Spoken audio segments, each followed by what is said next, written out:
You are not judged by who you are. You are judged by what you appear to tolerate. Every silence you keep is interpreted. Every reaction you show is catalogued. Every explanation you offer is used to measure you. And here is the part no one tells you. The moment you explain yourself, you have already lost control of how you are seen. This is not about honesty. This is not about being misunderstood. This is about a game you are playing, whether you realize it or not. And right now, someone is defining you. The question is, are you letting them?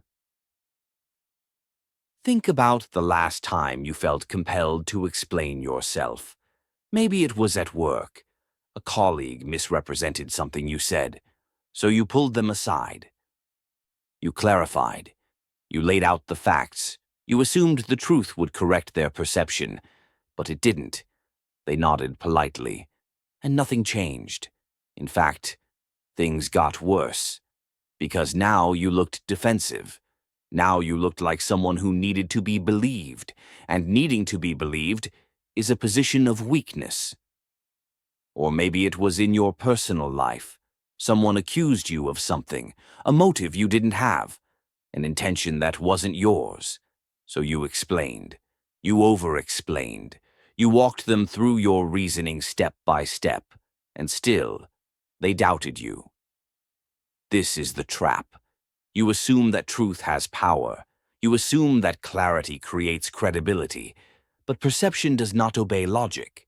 Perception obeys framing, and whoever controls the frame controls reality. You have spent your life believing that if people just understood you, they would see you correctly. But understanding is not their job. Framing is yours. Chapter 1. Perception outranks truth. Here is the law that governs every social interaction you will ever have. Perception outranks truth. It does not matter what you intended. It matters what they perceived. It does not matter what you meant. It matters what they concluded. It does not matter what is real. It matters what appears to be real. This is uncomfortable to accept. Because you have been taught the opposite. You have been taught that truth prevails, that honesty is its own defense, that reality, eventually, corrects the record. But look around you. Look at the people who rise in organizations. Are they always the most competent? Look at the people who command respect in social circles. Are they always the most virtuous? Look at the people who hold power in every domain you can name. Are they always the most deserving?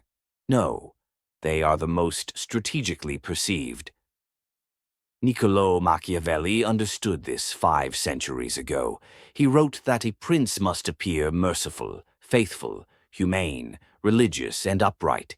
Appear, not be, appear. Because the masses judge by appearances, and those who judge by substance are always the minority. Robert Greene distilled this into a single law. Law number 25. Recreate yourself. Do not accept the roles society gives you. Forge your own identity. Control your own image. Because if you do not define yourself, others will define you for their convenience, and they will not be generous. Consider the courtrooms of public opinion. Someone is accused of something. Maybe they are guilty. Maybe they are innocent. It does not matter. What matters is who controls the narrative first. What matters is how the story is framed before facts even emerge. The person who speaks first sets the terms. The person who hesitates plays defense, and defense in the arena of perception is almost always defeat. Now let me be precise about what I am not saying. I am not saying truth is irrelevant. I am not saying you should fabricate reality. That is a fool's game. Lies require maintenance. Deception demands memory, and the cognitive load of sustaining falsehood eventually crushes you. What I am saying is this: truth alone is not enough. Truth must be strategically communicated. truth must be framed. Truth must be positioned within a context that serves your objectives. Because unframed truth is raw material, and raw material is shaped by whoever picks it up first. The naive believe that facts speak for themselves. The strategic understand that facts are interpreted through pre-existing frames, and whoever establishes the frame determines the interpretation. This is the principle. Perception outranks truth, not because truth is weak, but because perception is faster. And in any conflict between speed and accuracy, speed wins. Chapter 2. How You Were Trained to Lose. You did not arrive at this vulnerability by accident. You were conditioned. From childhood, you were taught a mythology, the mythology of moral honesty, the mythology that says telling the truth is always the right strategy, that transparency is virtue, that explaining yourself is maturity, that the honest person always wins in the end. This mythology served your parents. It made you easier to manage. It served your teachers. It made you easier to evaluate. It served every institution that needed your compliance. But it did not serve you. Here is what they never told you. Honesty is a tool. Like any tool, it has appropriate and inappropriate applications. You do not use a hammer to perform surgery. You do not use transparency to navigate a world that punishes vulnerability. Yet, this is exactly what you were taught to do. Be open. Be authentic. Share your process. Explain your reasoning. Let people see the real you. And when you followed this advice, what happened? People used your openness against you. Your transparency became ammunition. Your explanations became evidence of uncertainty. Your authenticity became a handle they grabbed to control you. This is the first layer of conditioning. The myth that honesty without strategy is noble. It is not noble. It is naive. And naivety in a world of strategic actors is a death sentence for your reputation. But there is a second layer, deeper, more insidious. The habit of over-clarification. Watch yourself in conversations. Really watch. Someone questions your decision. What do? You explain. They raise an eyebrow. You explain more. They seem unconvinced.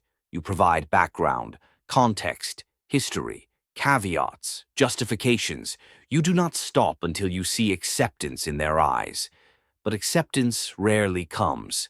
And even when it does, it comes with a cost. Because you have trained them. You have taught them that questioning you produces explanations, and explanations signal that your position requires defense, and positions that require defense are positions of weakness. Compare this to someone who handles the same situation differently. Someone questions their decision. They pause. They look directly at the questioner, and they say, "I've made my decision." No explanation, no justification, no context, just certainty. Who commands more respect? The person who explained for 5 minutes, or the person who responded in 5 words? You already know the answer, and yet you keep explaining. Because the conditioning runs deep, because somewhere inside you is a child who learned that questions demand answers. That authority figures deserve explanations, that being understood is more important than being respected. This is how you were trained to lose, not through malice, through well-intentioned lies about how the world works. I want to pause here for a moment, because if you have watched this far, you are not like most people. Most people click away the moment content makes them uncomfortable. Most people prefer gentle affirmations over surgical truths. But you are still here. That tells me something about you. It tells me you are ready to see what others refuse to see. And if that describes you, if this channel speaks to something you have always sensed but never had language for, then I would ask you to consider subscribing. Not for my benefit, for yours. Because what I am going to reveal next builds on everything I have already said, and you do not want to miss the architecture that ties it all together. Let us continue. Chapter 3. Where this destroys you.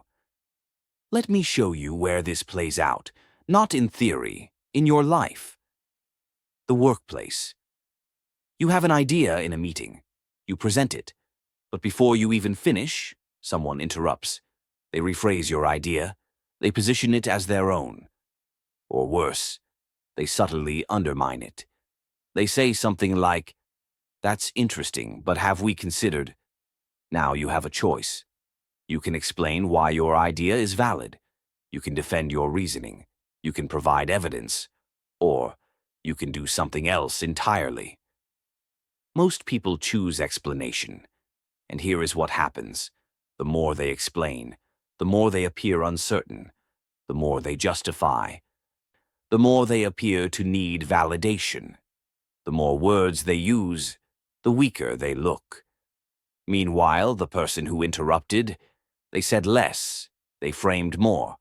And when the meeting ends, whose idea gets remembered? Whose idea gets attributed to whom? This is not about fairness. Fairness is a concept for children's games. This is about strategic positioning in environments where perception determines advancement. Here is another workplace scenario. You make a mistake. It is a real mistake. Your fault. No ambiguity. Now you face a choice. The conditioned response is to explain, to provide context, to walk through the circumstances that led to the error, to make sure everyone understands it was not characteristic of you. But watch what happens when you do this. Your explanation sounds like an excuse. Your context sounds like deflection. Your walkthrough sounds like someone who cannot own their failures. Now consider the alternative. You acknowledge the mistake in one sentence. You state what you will do differently. You stop talking. Which person appears more competent? Which person appears more trustworthy? Which person would you want on your team? Explanation is weakness. Ownership is strength. But ownership must be brief. The moment you elaborate, you undermine yourself. Social circles. Here it operates differently, but the principle remains identical. Someone gossips about you. They misrepresent something you did. They twist your words. They attribute motives you never had. What do? The instinct is to correct the record, to reach out to mutual friends, to explain what really happened, to make sure everyone knows the truth. But every explanation you give accomplishes something you did not intend. It elevates the gossip. It confirms that the gossip matters enough to address. It positions you as someone affected by whispers. It signals that your reputation is fragile enough to require active defense. Now consider someone who handles it differently. They hear about the gossip. They say nothing. They change nothing about their behavior. They continue operating with complete indifference. What happens? The gossip loses oxygen, because gossip feeds on reaction, and no reaction means no fuel. More importantly, the person who remains silent appears untouchable. They appear so secure in their identity that rumors cannot penetrate. They appear to operate on a level where petty chatter is beneath notice. This is perception management through absence of action. Sometimes the most powerful move is no move at all. Authority dynamics. This is where the stakes escalate. Imagine someone in a position of authority questions you, a boss, a client, a parent, anyone with perceived power over some aspect of your life. They challenge something you did. They express doubt. They question your competence or your judgment. The conditioned response activates immediately. Explain, justify, provide evidence. Make them understand. But here is what actually happens in the mind of the authority figure. They ask a question expecting a certain response. When you over-explain, You confirm that their doubt was justified. When you provide excessive evidence, you signal that your position requires extensive support. When you work hard to make them understand, you position yourself as subordinate to their understanding. You have just handed them more power. You have reinforced the very dynamic you were trying to escape. Contrast this with a measured response. Brief, confident, no excess. I made that decision based on the information available at the time. If you'd like to discuss alternative approaches for the future, I'm open to that.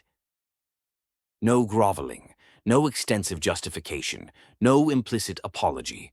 Just a statement of reality and a forward-facing offer. This response does something crucial. It acknowledges their concern without accepting a subordinate frame. It demonstrates confidence without arrogance. It closes the issue without inviting further interrogation. The authority figure may not consciously recognize what just happened, but unconsciously, they register that you are not easily destabilized, and people who are not easily destabilized earn a different kind of respect. Chapter 4. The Price You Pay. Now I want you to see the full cost of what you have been doing, because it is worse than you think. Weak framing. Every time you over-explain, you frame yourself as uncertain. Every time you justify excessively, you frame yourself as needing permission. Every time you provide more context than necessary, you frame yourself as someone whose baseline position is not strong enough to stand alone. This is weak framing. And weak framing compounds over time. It does not stay isolated in a single interaction. It becomes your reputation. People begin to expect it from you. They begin to anticipate that you will explain. They begin to factor your explanations into how they treat you. And soon, you are no longer an equal in any conversation. You are the person who explains. You are the person who clarifies. You are the person who works to be understood, while others simply are understood, because they never weaken their frame by over-communicating. Status erosion. Status is not given, it is perceived, and perception is built through thousands of microsignals. Every time you explain when you should remain silent, you emit a microsignal of lower status. Every time you justify when you should simply decide, you emit another. Every time you seek understanding when you should project certainty, another still. These signals accumulate. They are invisible individually, but collectively, they create an impression that you are not quite at the level of the people around you, an impression that you need more validation, an impression that your confidence is thin. And impressions, once formed, are extraordinarily difficult to change because people filter new information through existing beliefs. If they believe you are a person who needs validation, they interpret everything you do through that lens. Your confidence becomes overcompensation. Your silence becomes awkwardness. Your success becomes luck. This is how careers plateau. This is how relationships deteriorate. This is how life slowly narrows into something smaller than it should be. Not through a single catastrophic failure, through 1,000 barely perceptible erosions.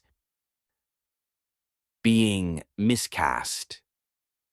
Here is the ultimate cost. You are not seen for who you are. You are seen for the role your weak framing has assigned you. Other people write the script of your life. They decide what character you play. They cast you in the role that serves their narrative. And you, because you have spent years explaining instead of framing, have given them all the raw material they need. The supportive friend who is always available, the reliable employee who never causes problems, the understanding partner who accommodates everything, the reasonable person who sees both sides. These are not identities you chose. These are cages others built from your own words. And the bars of these cages are not visible. They are made of perception. perception you handed them, one explanation at a time. Chapter 5. The Strategic Correction. Now I will give you the countermoves, the tools to reclaim the narrative. 1. Appear strong. This is not about being strong. Many people are strong internally, but weak in presentation. Strength that is not perceived is strategically irrelevant.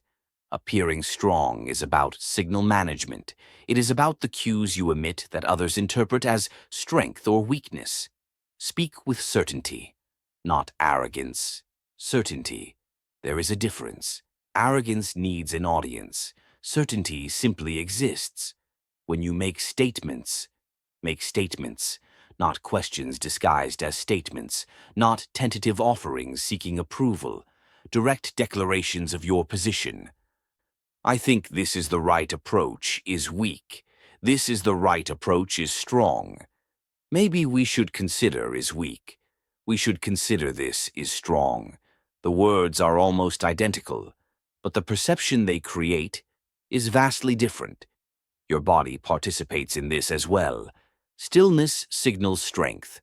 Excessive movement signals uncertainty. Slow gestures signal control. Rapid gestures signal anxiety. Watch powerful people. Really watch them. They move less than you expect. They speak slower than you expect. They pause longer than you expect. And in those pauses, in that stillness, in that measured pace, you perceive power. Not because power requires these things, but because we have learned to associate these signals with power. And association, in the realm of perception, is everything. 2. Speak less. This is perhaps the most counterintuitive prescription, because you have been taught that communication is virtue, that more communication is more virtue, that explaining fully is being thorough, that providing context is being helpful. But economy of words is its own signal. It communicates that you do not need to convince. It communicates that your position does not require scaffolding. It communicates that you operate from security, not from need. When you are asked a question, answer it. Then stop. Do not add. Do not clarify. Do not anticipate follow-up questions and preemptively address them. Just answer. Then silence. The silence will feel uncomfortable at first. This discomfort is the residue of your conditioning. It is the part of you that believes you must fill space to be valued. Let the discomfort exist. Do not act on it. Over time, the silence becomes natural, and others begin to perceive it as gravity, as substance, as power that does not need to announce itself. 3. Never over-justify. This is the hardest habit to break, because over-justification feels like thoroughness. It feels like due diligence. It feels like respect for the other person's need to understand. But it is weakness wearing the mask of courtesy. Here is the rule. 1 reason is credible. 2 reasons are acceptable. 3 reasons are suspicious. 4 or more reasons, and you are pleading.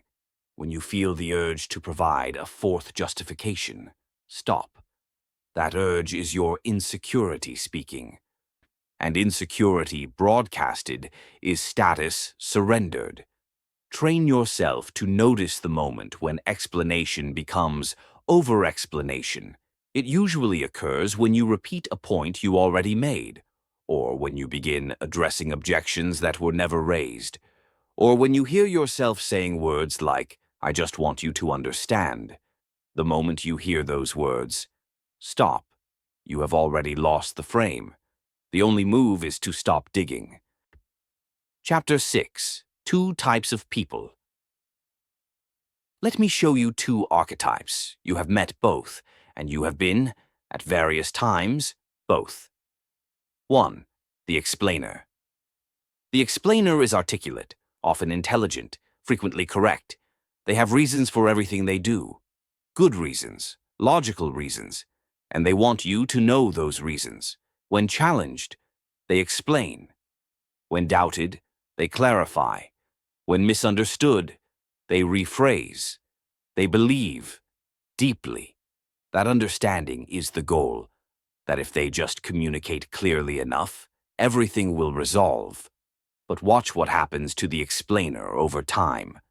People stop listening closely, because they know an explanation is coming, a long one, a thorough one, an unnecessary one.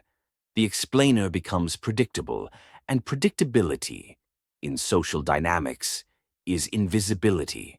More critically, the explainer never commands the room, because commanding the room requires economy.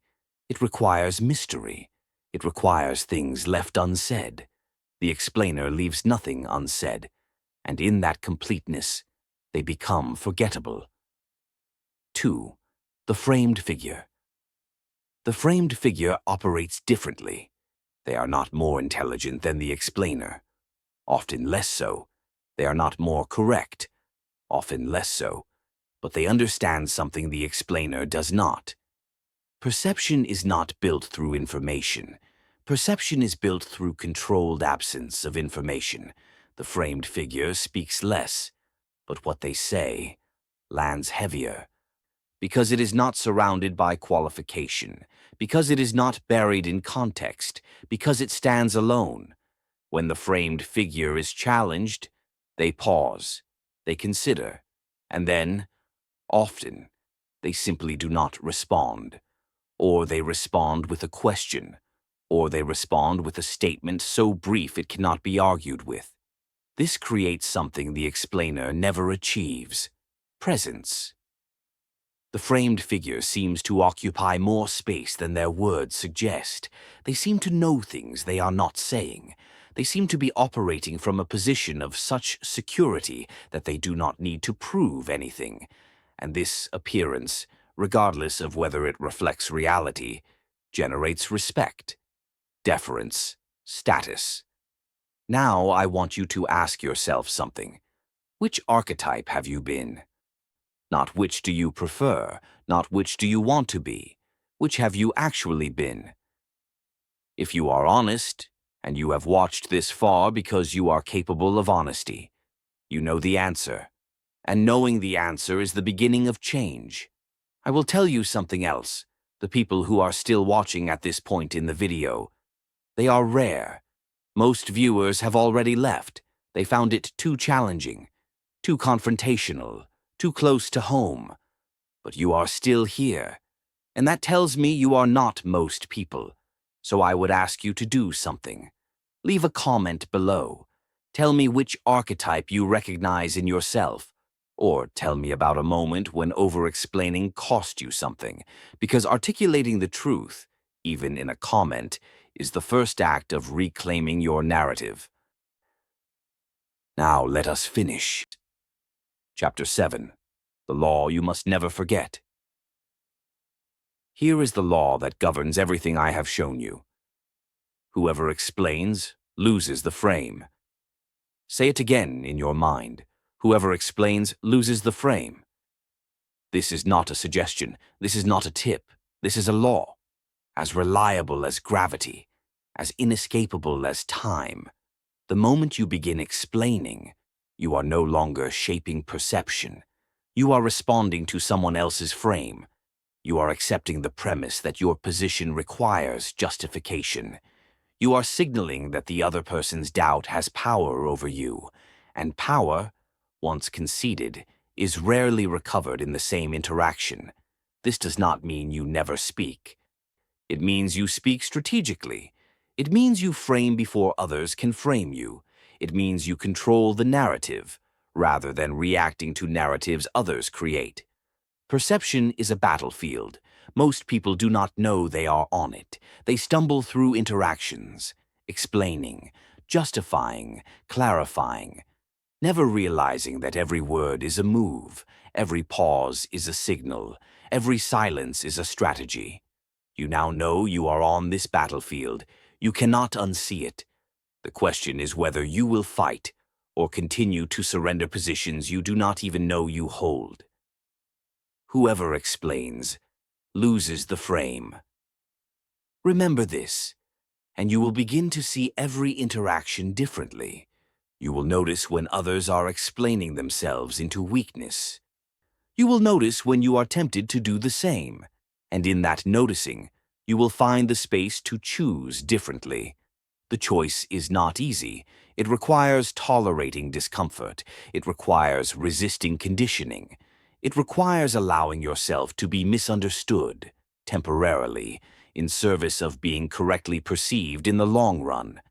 But this is the price of controlling your narrative, and it is a price worth paying, because the alternative is a life defined by others, a life where your story is written by people who do not have your interests at heart, a life where you are constantly explaining, constantly defending, constantly trying to be understood by people who have already decided who you are. That is not a life. That is a performance for an audience that will never applaud. Control the narrative, or be a character in someone else's story. The choice, as of this moment, is yours. The principle I have revealed today has a dangerous counterpart, a truth that most people will never accept, and that is honesty without strategy is self-sabotage. You have been taught that being honest is enough, that truth-telling is inherently virtuous, that transparent people are trustworthy people, but honesty that ignores context destroys the honest. And in my next video, I will show you exactly why. I will show you how the people you trust most use your honesty against you, and I will show you what to do about it. Until then, remember the law. Whoever explains loses the frame. I am the mind architect, and the architecture of your mind determines the architecture of your life.